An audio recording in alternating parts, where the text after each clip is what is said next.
Hate is a strong word. It really is. But I just want to say that I hate the Netflix original series, I Am Not Okay With This. Right when it was released, it was already receiving criticism for its bland story, stereotypical character roles, and concepts, and they're not wrong. Why would I bother myself to watching something I've already seen tons and tons of times? There are many films and TV shows that have the same concept as I'm Not Okay With This, yet it's shocking to see people go on Twitter saying how mind-blowing this Netflix original really is. After watching the show, there really is nothing mind-blowing about it to begin with. It didn't blow my mind, it pissed me off. I'm going to do my best to tell you guys why I hate this show. Sydney is our main character. She's a 17-year-old white girl who's living through the worst moments of her life. Despite living with her mother and younger brother, her mother treats her like crap. Her best friend Dina is dating the stereotypical high school jock we've seen in most stories, and her neighbor Stanley is the titular stoner friend she's always come across during occasions. Let's also not forget that she has telekinesis, and this is all channeled through her, you guessed it, emotions.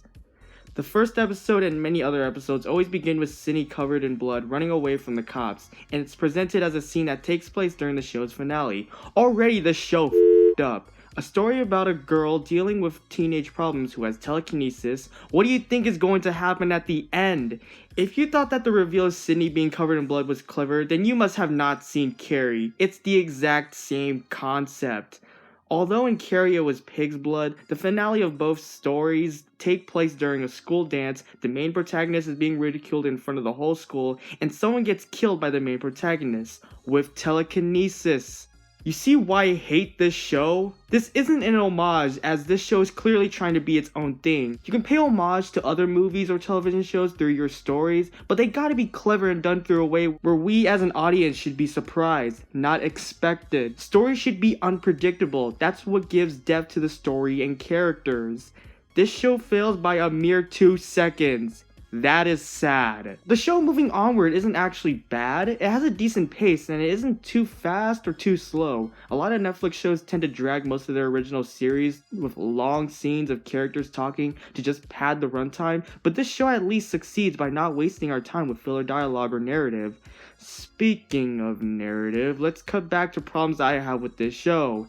There's too much narration from Sydney. I know that the narration is to inform the audience that she's keeping up with her diary, but the problem with that is that every narration is told through what is going on screen. I don't need to be informed of what's going on right in front of my eyes. I'm literally seeing it right in front of me. And the narration never stops. Dear diary, go yourself. Dear diary, dear diary, dear diary, dear diary, dear missing diary. Shut up, shut up, shut up, shut it up. Also, why telekinesis? It's such an overused superpower. This is just done to cheapen the production of the show, which is understandable, but make it more than just telekinesis. I'm pretty sure there's a decent budget for making superpowers that don't require a huge amount of VFX work. I'm just saying. This show has tons of talented and tolerable actors. They didn't half-ass this show and they gave it their best to at least give a solid performance, but I just don't like the direction and characters at all. The only one I do like is Stanley because he's more down to earth, and there were a couple scenes where he was in that made me laugh a couple times, but that was because the actor who played him, Wyatt Oleff, is a good actor. Sydney and Stanley's dynamic is another thing that I like about this show. It's one of the selling points of this story as you see their friendship evolve. But the rest of the characters are just so bland. I don't really have anything to say about Dina, her boyfriend, the mom, the younger brother, or that strange goth chick who literally appears in one episode and just dips. They're all just boring. Sydney and her mother have a conflict that goes from unnecessarily toxic, then becomes wholesome, like, where was that shift? These characters just feel like rejects from 13 Reasons Why, which is also a horrible show. Characters just appear and that's it. What am I getting from these characters that I would rather much see in a better story? I refuse to go down each of them because I have nothing else to say besides that they exist. I'm not doing this because I hate the show, because I do. But I'm only saying this because I genuinely feel like this show is treating me like a moron. Like I'm some sort of basic normie who spends time watching a Lifetime original. This is exactly what this show feels like. This show is made for normies, the basics of the basics. If Starbucks had a favorite show, it would be I Am Not Okay With This. I think the cinematography was great. Nothing was janky or out of proportion. Even when the show had its worst moments, they do manage to capture some decent lighting and camera angles. That's all I have to say. The music is just your titular jukebox nostalgic music. Like, a lot of this has been done before. It's nothing new. Nothing to write home about or even memorable to say the least. I really got nothing to say about this section. Now, how about that mind-blowing ending? Did you know that in the original source material that it was Sydney who blows her head up and not the jock? Mind-blowing, am I right? Jokes aside, what I'm trying to say is that the comic that it was based off of, despite having negative reviews, has a really disturbing moment when Sydney uses her telekinesis to blow her own head up after giving up on life. This character chose suicide over help. If I were to have read the comic before watching the show and saw the many tweets saying how quote-unquote mind-blowing the show was, I would leave Twitter for good. Sydney just killed someone. She does in the comic as well, but in the context of the show, it just doesn't feel right to me. Brad may be a jerk, but that doesn't earn him a death sentence. I know that Sydney can't control her powers, but one of the reasons why this scene was stupid was because it shows how unstable Sydney really is and how she doesn't learn as a character.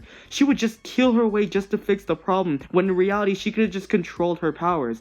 And don't throw in that BS that Brad was going to reveal the whole school that she has superpowers. Do you really think these kids would ever believe in that nonsense? This show doesn't take place in the Marvel universe. Besides, Brad is drunk off his ass, further making him off the wall crazy. No one is going to believe his story. I would have much preferred the scene to have Sydney control her powers and let Brad go off on his ridiculous tantrum, making him ridiculed by the whole school because no one would believe in his drunken rant. Sydney would then get the redemption she always wanted by not being a social outcast that she was set out to be.